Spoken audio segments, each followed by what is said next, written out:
Hi, today we have Will Campion. He's an instructor, a lead instructor in our Sustainable AI for Architecture program. He's also launched his own company, Off-Grid which is solving world housing problem. A very needed problem to be looked at and to have our brightest minds in the industry look at and solve problems there. He's also been an instructor and the lead kind of like architect in some of the biggest projects we've seen on Earth, but probably outside of Earth as well. So we're very excited to have him here and dig deeper into how the industry is changing, especially with the AI and the rise of new kind of like technologies that are disrupting the industry, thinking about ways to adapt and prepare for what's coming up in the future. So we're very excited and enjoy the episode.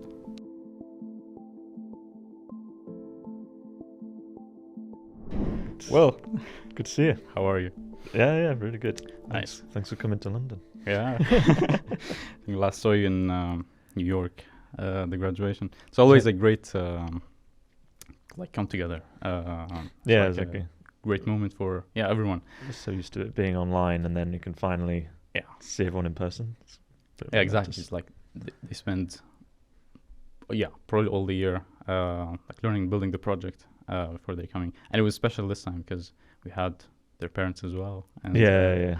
It was. Um, It was a good turnout. I thought it was just like people off the like fans and stuff.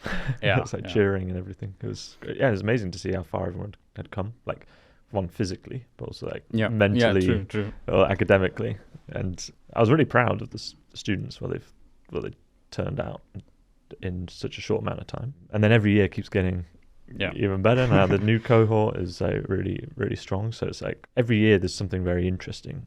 And I think that's was cool in New York, like when we showed it to people from Microsoft or from Bureau Happold and things, when you can realize actually you have very deep conversations about the meaning of where the built environment's going. Mm. And it's not just, oh, this looks good, or this building looks cool, whatever. It's like what's the philosophical questions. And I think every year there's always something different because it keeps changing. Like AI is changing and sustainability is changing. So it helps me figure out new ideas of like how the built environment should be formulated, which is it's great. I learn as much from my students as they do from me, I guess.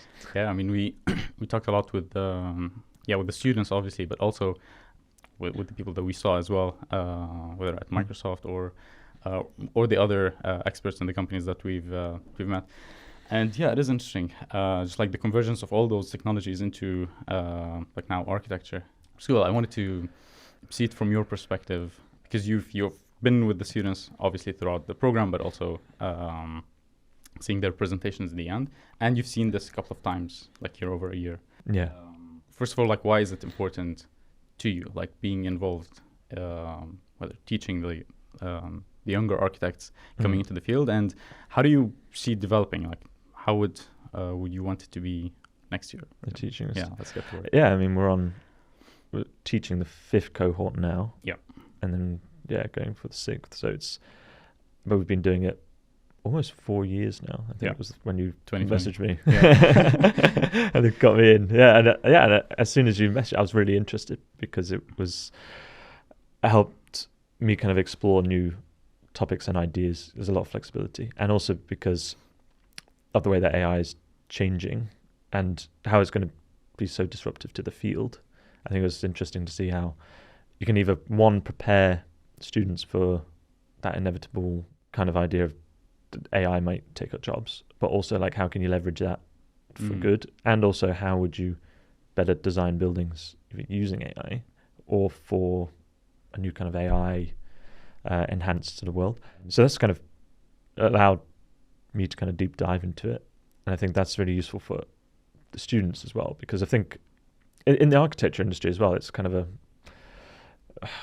bit of a messed up place where there's a lot of people get disenfranchised with the whole concept, even before AI, because it's long hours for low pay, like effectively probably on minimum wage, but you could be, you have to do 7 years of study at top universities, and a lot of people, there's a huge brain drain in the industry because a lot of people would realize that you could just earn a lot more money for less doing something else, and they've already got A stars or top grades in maths or physics, and and then also design. So they could do anything, and a lot of people switch into consultancy or finance. So it's hard to keep people in the industry anyway. And then you compound that with AI, where we're already seeing like the productivity per person will massively increase. So even through our course, like at the beginning when it was cohort 1 and That's true. 2, it was like, that was before Mid-Journey was really as much of a thing, and we'd still use a lot of Enscape. And even with Enscape and real-time rendering, that was a game changer in comparison to V-Ray. It's so much quicker, so that the students could get more out. But now you can, with Mid-Journey and like LookX AI and Kriya and stuff, where you just need a basic massing model.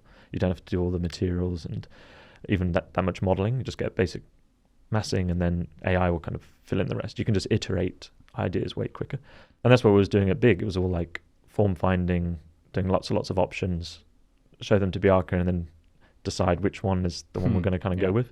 And you had to just churn out lots and lots of options. Now with AI, you can go through hundreds of options, different materials and different changes so much quicker. Whereas I was spending all night when I worked in New York, like on V-Ray rendering stuff. And then with Enscape, it was a little bit quicker. And then now with AI, it's like even faster. So now you don't need as many interns, for instance, or even, you know, the senior architects kind of obviously iterate way quicker, so you don't need as many people. And that's what we saw through the course. Is like now you can go a lot quicker, a lot faster. So what was doing in a year, you can almost do in 6 months now. Yeah, because the prediction rate is quicker. Yeah. And when we're teaching, every week I can say, design this part of the city, and then they can bake in your ideas a lot quicker. You can say, this is this concept, and there's a student, this cohort, we're doing like bioluminescent sort of rivers and things going in between it, and that would be really, really difficult to sort of render from scratch. But in Mid-Journey, you just put the bioluminescent river, and you get like a good idea out of it. And so you can cover a lot of ground really quickly. So the main thing, which I like to see, is just the critical rationalism, the thinking behind it. And I think that's what's important in the industry, and that's what's going to be important in education, to teach is like the right mindset of thinking of like, how do you leverage the AI? Because I think the massive risk of AI is a little bit overblown, because the AI will always need agency of sorts for the foreseeable, I don't know, few decades. So you like the tools from ChatGPT and Mid-Journey and from all OpenAI is doing is good, but they you still need that. They're just tools. They're not going about designing and building a building on their own. Like you just leave it for a little bit and then come back and now it's done something. Yeah. Like you need to tell it. So they're only going to be tools. So it's teaching the students how can you best leverage those tools. And I think if in the industry, like in practice, you're going to need less people, it also, it's a double-edged sword where there's maybe going to be less intern roles, or the big star architects are going to need less people, but it even gives you the opportunity yourself to become a star architect easier. It's now is the best time ever, where before, in order to deliver a project, you needed like 20 or 30 people. That can now be done with just a couple of people and a lot of really good AI tools. Whereas before, you just physically didn't have enough time. You needed a lot of architects on it. Where now, with one good key architect that's got the right mindset and is thinking about problems and is able to work efficiently enough with the AI, then you can start your own practice a lot easier, which is also what that's what we've been trying to bake in. That's my whole manifesto. Is like, I think that's going to be the future for a lot of architects, because if we get really deep into it, a lot of the main star architects are you need a huge amount of capital to kind of get started. It's not a very high profit industry to begin with, especially if you need a lot of staff, and staff is expensive, and an office space and things like that. So it's very hard industry to penetrate if you were just coming from scratch. But now AI kind of makes the cost of starting way lower, and you can leverage a lot better. So it means that if you've got really good ideas, it's easier to get them into the marketplace. So whereas before it was more like an elitist, very privileged career, because you had to, the only people who could survive were the people who were bankrolled people. Whereas now, actually, if you've got really good ideas, you can use AI to kind of get them into, win competitions and do stuff and compete against the like the architect firms, got a bit more of a level playing Right. field. I think now that's where it's going to go from, where you would have to kind of work in practice a little bit just to get qualified, but then once you've kind of, it's easier to get that kind of escape velocity. It's easier than it used to be. Yeah. So that's why we're kind of giving the students the tools where they can eventually do Yeah, that. that's interesting. We're seeing less probably interns needed, or less, let's say, employees needed in certain companies, and that's decreasing because of AI. What does that mean? So it means that we're going to see more and more smaller companies being created by individual architects, rather than having like bigger clustered kind of like companies with a lot of architects joining. And if not, that's not the case, because sometimes in certain industries you'd see, let's say, a new technology comes in and just like a lot of people get displaced because of like, there's no more need for like the work that they do, but you'd see some new kind of jobs that are being created that would somehow make room for new type of jobs. Is this are we gonna see some new type of jobs in architecture, or is it gonna be like easier for individuals to? So I think the way it's kind of evolving, so short term, a lot of AI will kind of replace some interns, and then there's going to be a little bit disruption. And then medium to long term, it means that the role of an architect is going to change massively, because what we do right now is that we've kind of been siloed just into design, and that's kind of how also architectural education is also set up. Like a lot of the schools are more about design focused, like, and everything's quite fragmented. So you learn architecture, and when you're doing that, you're not learning about how to do the QS stuff or the engineering, or how to do property development, or how to manage construction site. You're just like, what is the design ethos? Learn about Le Corbusier, or read Timeless Way of Building and all this stuff. And I think actually where it's going to shift in our favor is that architects have a very God-level view of the construction industry. Should do. The name architect, master builder type thing. And I think we're going to try and reclaim some of that kind of Renaissance person, where we're going to be like, because we all sort of polymaths, were very good at lots of jack of all trades, and sort of master of design, but jack of all trades in general. But before, because of how the contracts were set up, it's not good enough to be a jack of all trade, because you need an engineer that's actually a master engineer if you're also a master.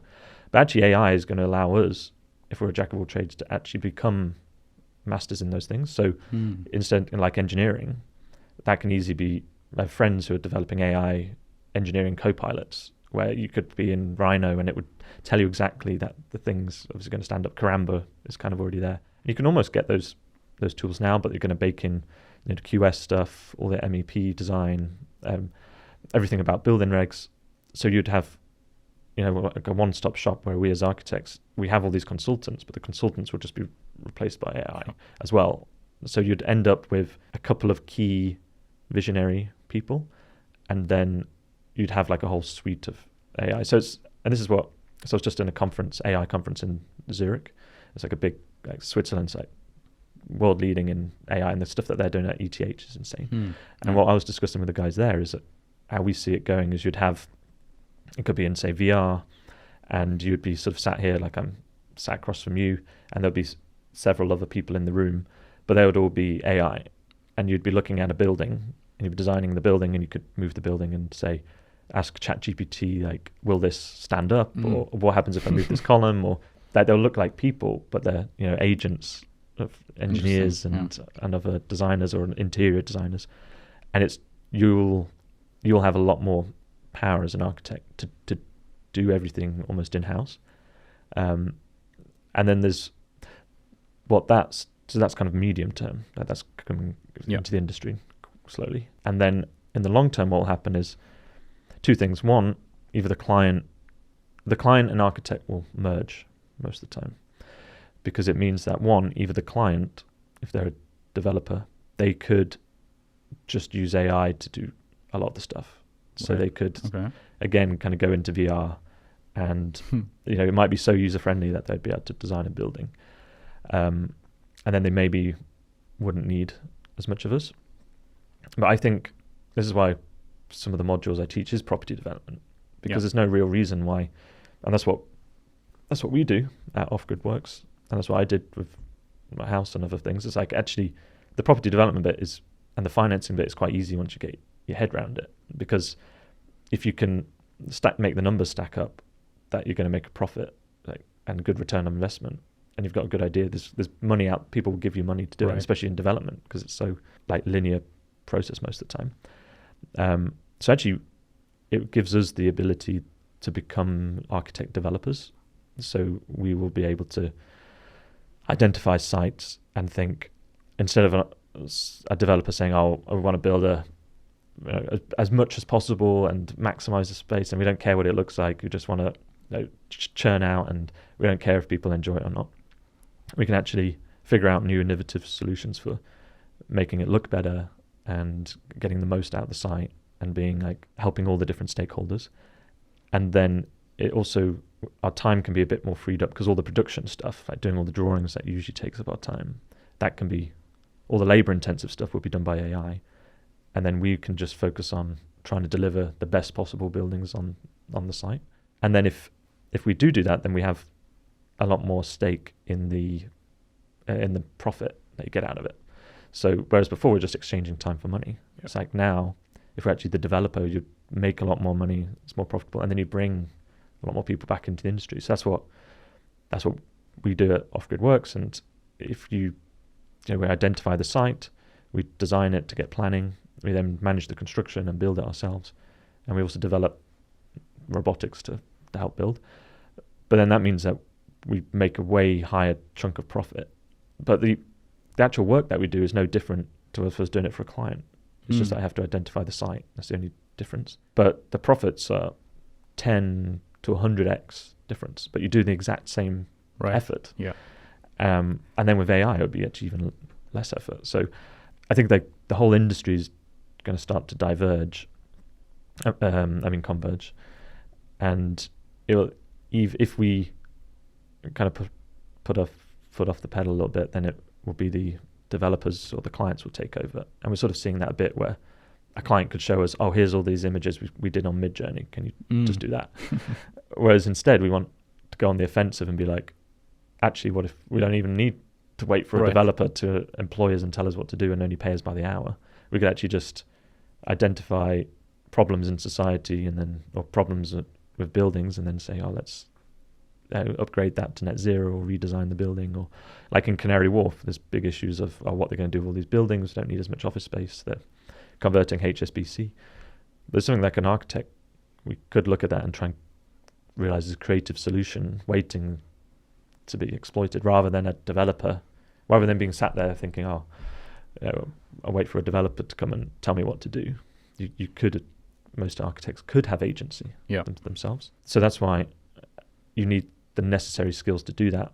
And that's what this course kind of helps cover. So it's the sustainability aspect, the AI, and also the business sense. Yeah, it's interesting how it will develop and evolve over the years, because the whole concept of like the client can essentially take over if the necessary tools existed. Like this is like the design, and then would essentially design it as well. Exactly. But then, so what would be the most crucial skill? Just like taking probably the right decisions. But just wanted to tap on the AI thing. So because now it's generating images based on like millions of images and so on. It's kind of getting inspired by all the designs. Any regulations that should be taken into consideration from the architecture industry? Like if a company or an architect has been defining their style and you'd see some AI tool being inspired and somehow designing something very similar and then putting it out there. That's true. Anything is being currently done, or? Well, I think, so the EU and the UK just brought in regulation where they said, you can't use copyrighted images to train the AI. Okay. You're still allowed to do that in the US, and it seems pretty obvious, but that's how they've been trained. Yeah.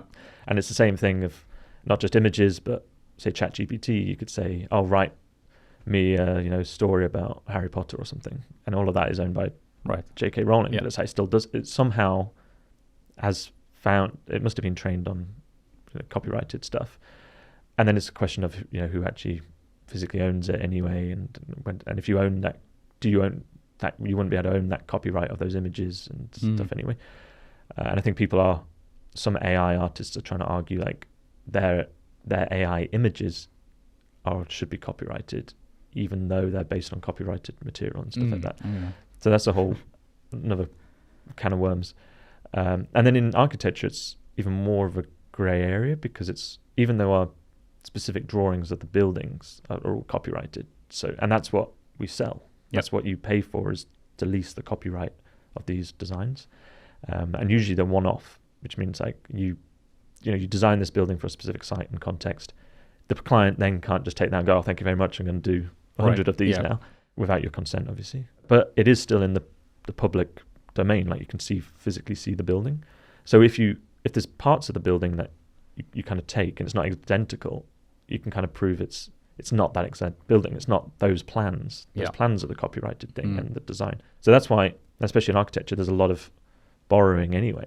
So there's a lot of normal thing to, like Detail magazine and all of the magazines, where you look at them to get inspired and be like, oh, this guy's done this cool thing, I want to use that in my building. And nothing's sacred, which is maybe, and I questioned this before as well, because we did a lot of IP, we do stuff anyway, but I was always thinking, what if architects could make more of that, like say, I'm going to copyright or patent this specific door design or something, or this, because there's loads of things that we did at Big were really good ideas, and this beams on wheels thing that was in the Amazon headquarters, and probably could have patented that as an idea because no one had done it before, but it takes a long time and it's expensive anyway.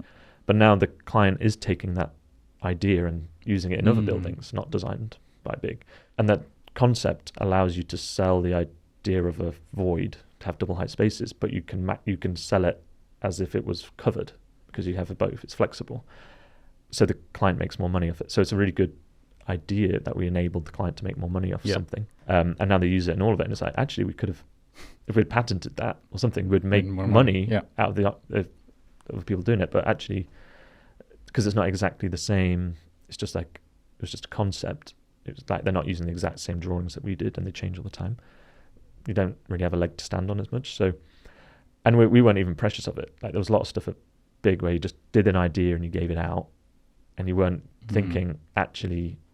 A lot of people rush to put it on Dezeen and put it wherever, and then everybody sees it. It's public domain anyway. So people, borrowing a lot of open source stuff. So I think architecture is a funny one, where you could say, if you used Midjourney to say design a building in the style of Bjarke Ingels or Zaha Hadid, you will get a building, but it will be a very difficult court case if you then built that thing and said, it's in the style of Zaha Hadid, but it's not, it's not the exact same plans as the Shenzhen Opera House or something. It's like it's different enough. It's like in music and parody and all that. I think there is a question though of training the AIs on copyrighted material and the LLMs and stuff. I think that would be more of an issue, and then that's something that we tackle on the course, was like, what if, especially if AI replaces your jobs and we need like a universal credit, what if the data that you're giving to these AI you can monetize in some way? And that's like what Sam Altman's kind of doing with WorldCoin, now just called World, and taking like biometric scanning. And there's something we discussed, saying, what if you could opt in to give your copyrighted material to the AI, and every time it uses it, or every time Midjourney takes it, you get a little cut, and that's how it should work. And then that safeguards the idea of AI just completely dominating and taking people's jobs. And at the moment, the big AI companies have kind of gotten away with it. OpenAI is a bit more open source anyway, so it's a bit more grey area. But like Midjourney, technically that's what they should be doing. They should say, like, this is our data stack, and these are all the copyright images. And every time somebody is calling in that data, and you use one of those images to train or to produce another image, you should get paid for that. like a Spotify, like listens Yeah. and stuff. That's how it Yeah. should work. And then that's kind of, if AI does take over, at least creators who are feeding the AI, because ultimately humans, we're just we feed AI data. That's what our purpose is as far as AI is concerned. And it's like, if we could monetize that as an individual, then maybe that is a no on of a career. That's how it should be. And I think this regulation in the EU and UK will kind of is the thin end of the wedge, where if they said you're not allowed to train it, then people could maybe opt in and say, because there's a lot of really good digital artists who have their stuff, and they've openly said, like, you must have used my work that was copyrighted. It's not like public domain and everything. And even if you go on Google, you'll see the images that are public domain and commercial licenses are needed, and it's clear that they've used ones with commercial licenses and stuff. But it's like, if you had a good stack of work, you could say, yeah, I want you can train the model on my images, but I want, every time it gets used to generate an image, I want a cut of that. Yeah. And obviously for Midjourney, they don't want that because it's going to cost them a lot of money. But until the regulation catches up and forces them to do it. But it will, so I think that will get there. And then it spreads into all kinds of domain. Like, you could give away your genome or something like that for AI research into like genetic kind of medicine, or you could, and every time it gets used for that, or even we talk about in the cities as well, just the fact of you moving around, walking around a city, or so they could use that data to better target you for adverts and stuff if you know where you're going, and or even in smart cities, like when we're trying to track people and see where they go most and where you need to put taxi stops, or how you redesign the cities because you're tracking everyone. If you could opt into that, and every time we use your data, you get paid for it. I think at the moment we're in this weird, brave new world where we're so used to just not reading the fine print or whatever, and there's got Facebook and Google, and just because they provide the service for free, we think our data's not worth anything. But actually, if we kind of turned, especially for AI, turned it on its head and said, actually, I'm not going to opt in, or I'm not going to let you train the model unless you do it. So I think, I'm hoping that's where it'll go, because if, obviously with the big corporations that would not want that to happen, then government has to step in and say, if you use someone's data, they need to be, that is worth something to you, even if it's like a fraction of a penny. Yeah.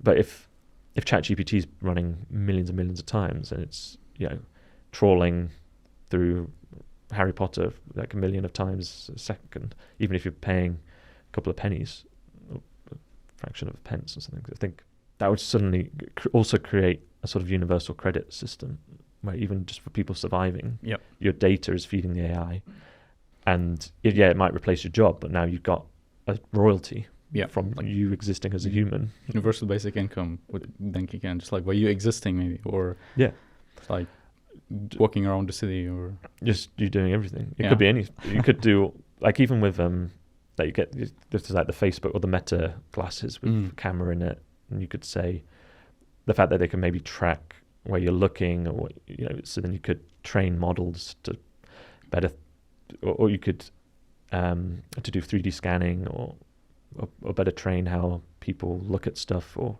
whether when you go into a shop, like, what is the first thing that you look at? Is it like here, or is it at the top, or what color? And then you can you could train models to better, everything's about advertising, so if there was ways that you could feed that back in, then it won't work. Because my biggest fear, and this is why sustainability is important, that's why it's sustainable AI. I mean, one is it's sustainable AI as in it's able to go into the future, but also about net zero. So with AI, if it does replace a lot of people's jobs, as we're kind of seeing, there might be a large amount of unemployed in the interim, which is what you saw through like industrial revolution and mechanization.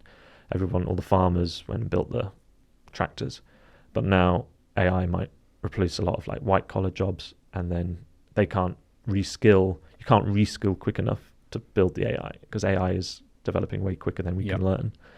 So the issue is that we could end up with a huge amount of unemployment. But then this idea of selling your data to the AI at least gives you some universal basic income. And then going hand in hand with sustainability is that will reduce costs. So like with Off-Grid Works, the idea is that houses are all self-sufficient. Right.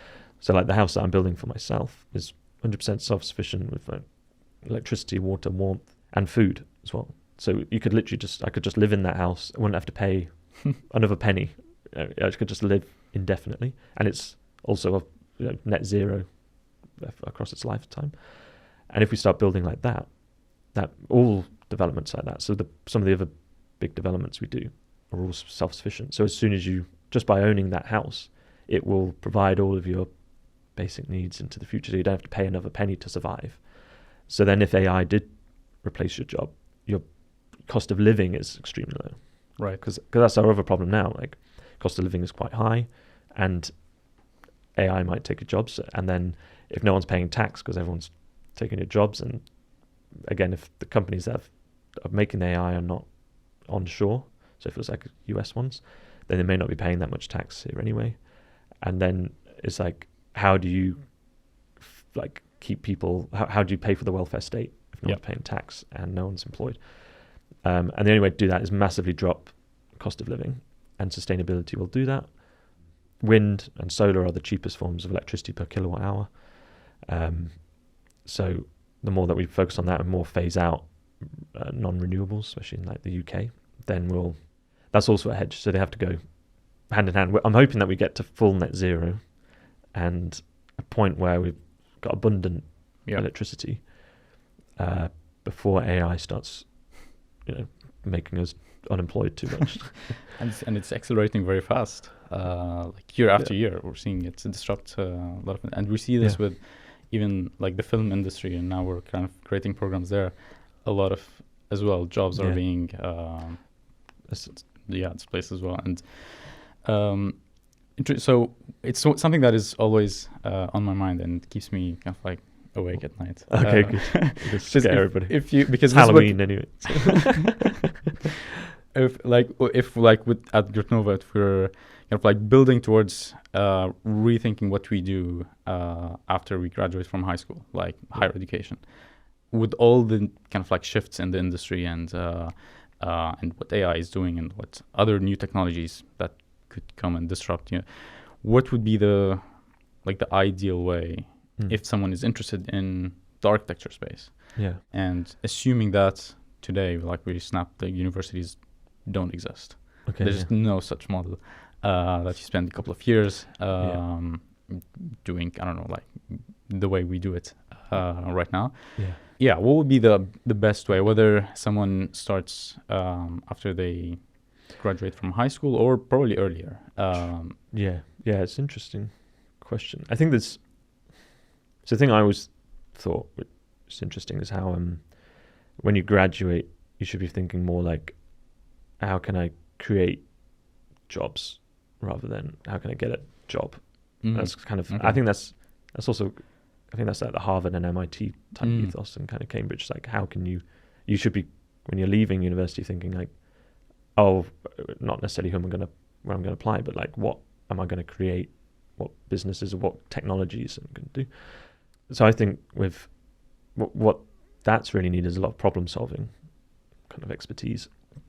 And I think that's what architects are generally very good at, is a lot of problem solving and figuring out solutions, because you can bring in lots of different disparate ideas. And that's what entrepreneurship's about. It's like linking up lots of random ideas. And because we have a good breadth of knowledge, generally you can say, oh, I can solve that solution with something from this industry, etc., which most people who are just siloed don't. So, I mean, my sister's a teacher at secondary school, and I was always talking to her, like, I think how we normally teach like GCSEs and A-levels is slightly wrong, because we're focused too much on individual subjects to say like, oh, this is maths and this is history. But it's like, it's not like that, because there's a lot of crossover. Right. And I always thought, especially in something like architecture, and you should actually be more on like developing projects or skills that are like cross-disciplinary, which is actually what the future will be more like,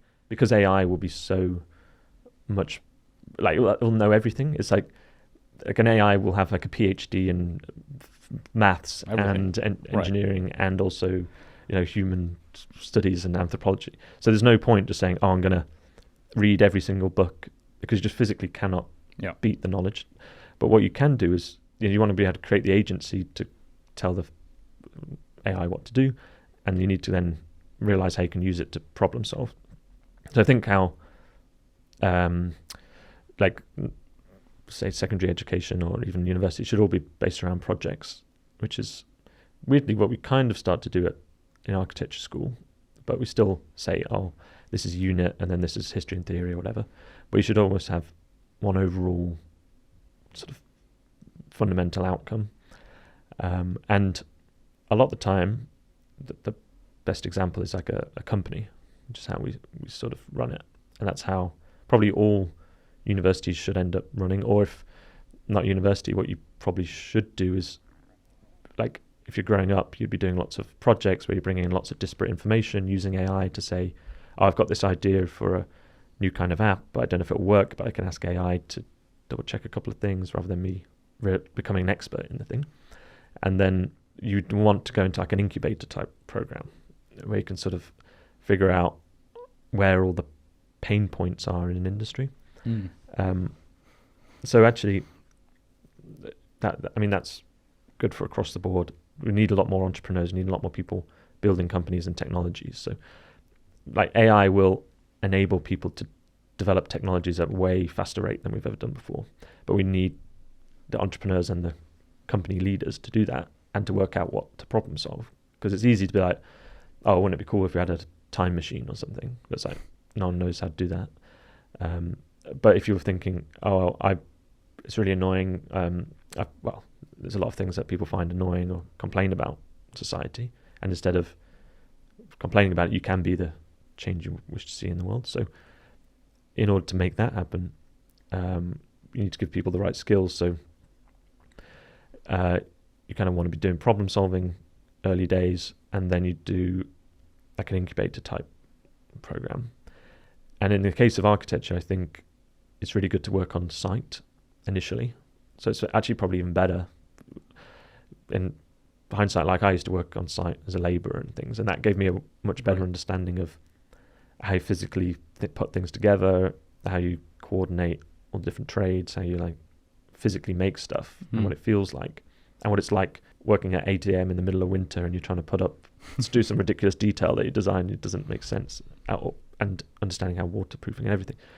So I think that's a key thing for some architects, and it's even better because you get paid more than like I'm paying my bricklayers on site more than I was get paid at Big. And it's like you could actually earn a good amount of money, learn a lot about construction, then learn where the pain points are and realize that how could these things be improved. And then you can kind of go away and say, okay, we've got a massive housing crisis, construction and buildings are 40% of carbon emissions. How do we increase like housing output without also increasing the carbon emissions? So we need to double housing output, double construction output, but we can't double the amount of carbon emissions. That's a classic thing.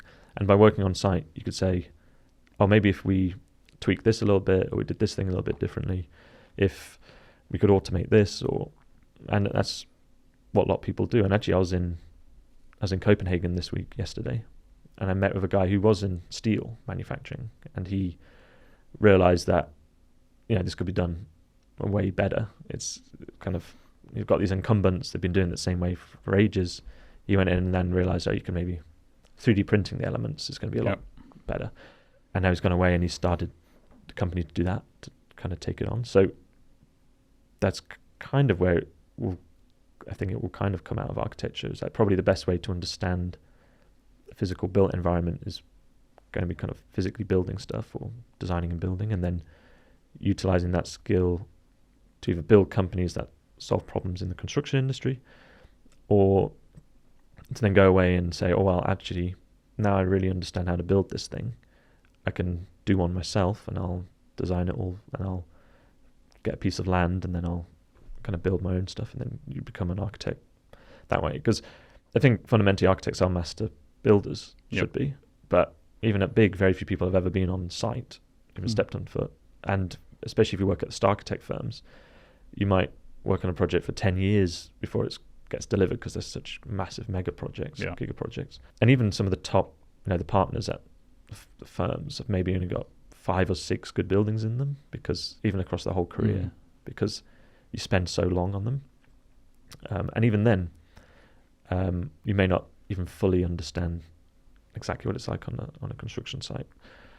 And that's why it takes so long. But a good way around this is if you just kind of work physically in construction, and then you'll be able to learn a lot about how to build buildings. So I feel like worst case scenario, even if AI replaced everybody, a good example would be still working in trades on site in construction, physical construction of the buildings, before it gets replaced by robotics, to really understand it, and then being able to leverage the AI to develop new technologies. Because there's so much wrong with the construction industry, and it's so ripe for innovation. It's just no one's doing, there's people doing some stuff, but it's not like the world of like tech, shallow text, like apps, where there's like so much apps, there's so much development in phones and cameras and or just social media. But in the physical world, like construction, it's pretty much hasn't really changed for 100 years. So I think that's more medium to long term. But even to do that, you do need like a incubator type thing to kind of help people. And that's how I've kind of run the business module for us. Yeah, exactly. Is like we do the sustainability stuff, and you have a project, and people do the project, and then while doing that and designing it, they realize there's gaps in the market of like technologies that could be developed to facilitate these ideas. And then we do the business module where you could say, what if you wanted to bring that to market? Like, how would you write a business plan? How could you go about trying to raise the capital to deliver it or commercialize the thing? And that's kind of what opened my eyes to entrepreneurship.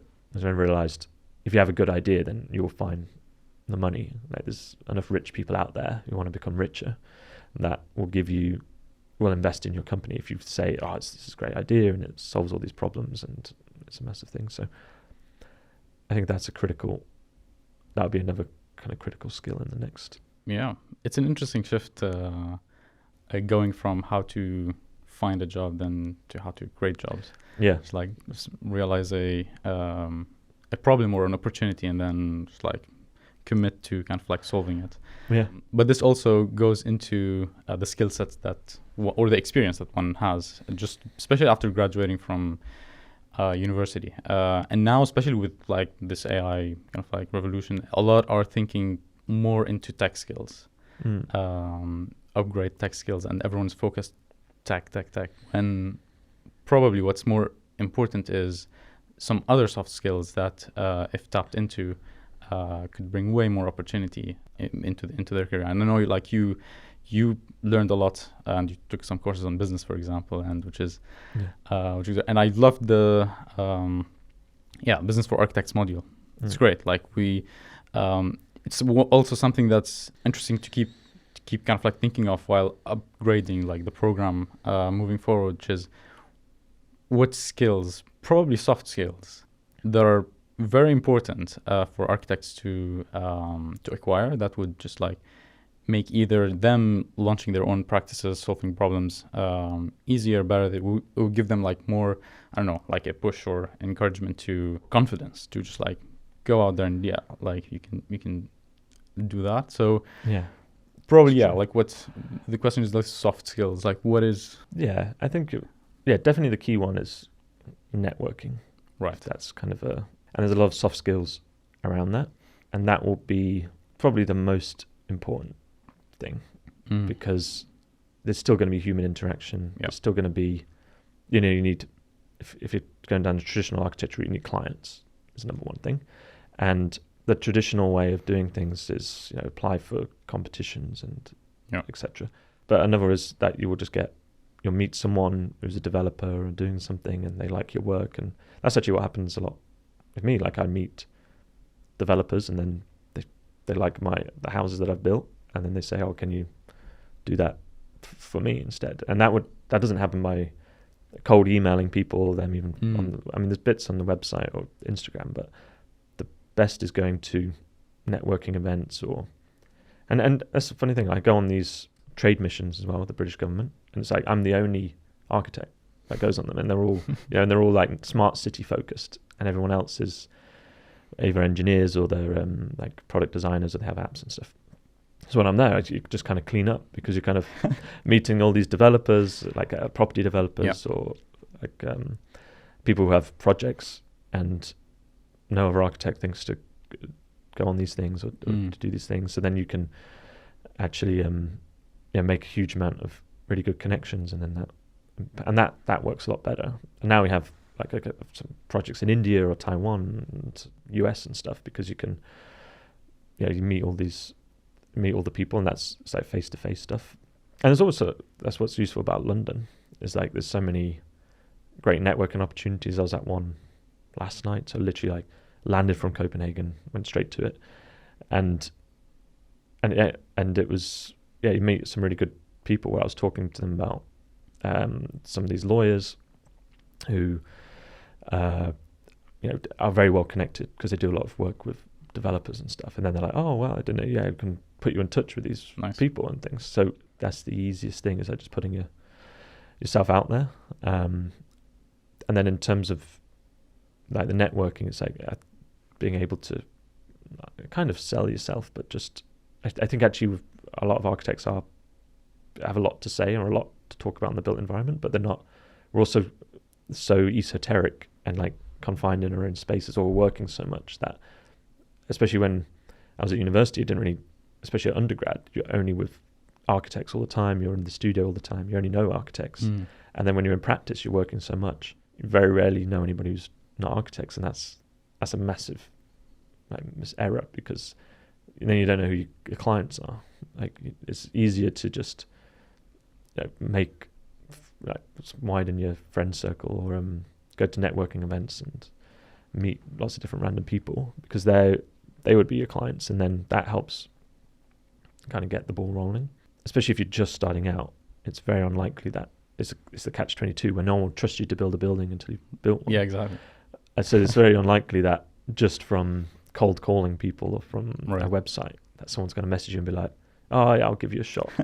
But it's like, if you went to a network event and you had a few beers and you was chatting, and you're like, oh, I've done all this, used to work at another company, and I did it, but now I want to do it for myself, then some people would be like, oh yeah, looking to do it, especially if you said it's going to be cheaper or something. Right. So networking is the number one thing, and that has paid immense dividends for me. Like, especially if you want angel investors, or meeting VCs, or us, and then meeting like other just all kinds of people in the industry or adjacent industries, and have collaboration. That's how you can kind of go quite quick. But you know that. You're the master of network. No, no, it's interesting. So like, just like showing up, that's like half of the work. Like, it's not even related to however the industry is shifting. Yeah, that's interesting. How's off Gridworks? How's it going? Yeah, it's good. Yeah, I can't remember when we talked about it before, but it got funded. Nice. But, congrats. Yeah, exactly. So now it's like really picking up, but it's robotic construction. Yeah. So we're developing robots that will automate as much of the construction industry as possible. And again, that came from me working on the site, and then realizing there's a lot of repetition, and now AI and robotics have advanced so much and become a lot cheaper that it's got to that tipping point of robotics is now more commercially viable, and also especially on site, and also the construction site is the perfect place for robotics, because it's inherently risky anyway as a place. You have to wear a lot of PPE, and you can control it. It's not like developing a self-driving car where you've got so many different variables, and a child can run out, or a car can literally run into you. It's like we can control. It's very low variables, and we already have all the BIM models, so the computer vision doesn't have to be that.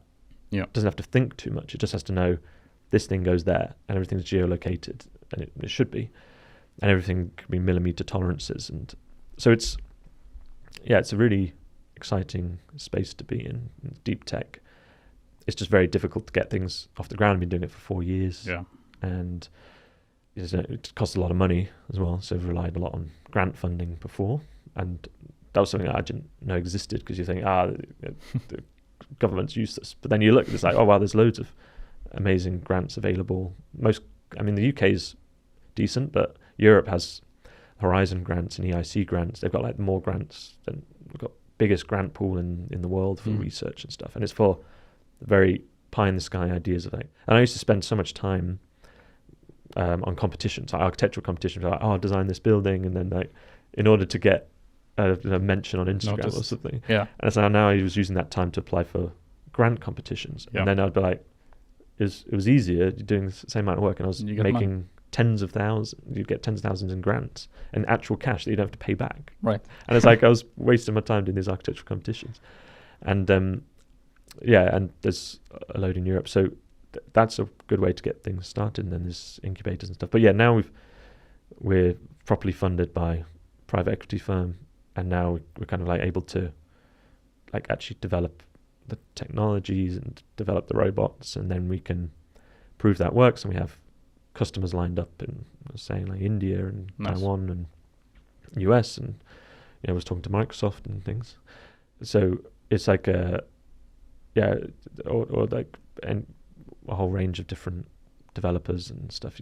There's lots of applications for it. So now you're kind of using the same skills that I was using as an architect. I was selling these grand vision ideas, but now you have your own it's your own kind of baby to do it.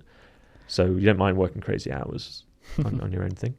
It's going in the right direction. It's just going to take a few more years. It's not like an app where you can do it in a day. It's going to take several more years of development.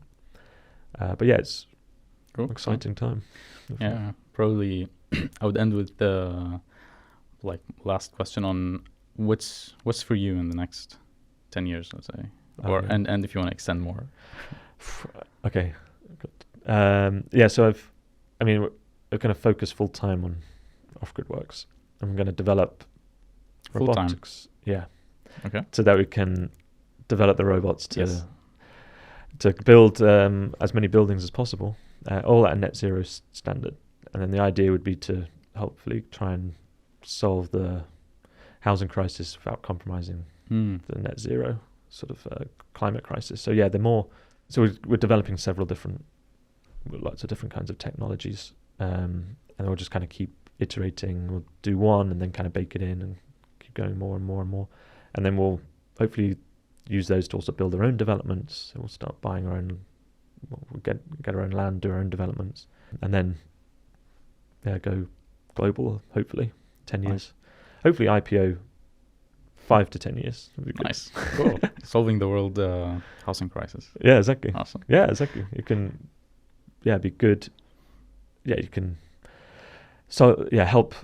What do I say? Save the earth. No, save the planet without costing the earth. That's what we say. Let's end with that. Yeah. Cool. Thanks a lot. Yeah. Cool. Yeah. Happy days. Awesome. Thanks for having me. Absolutely.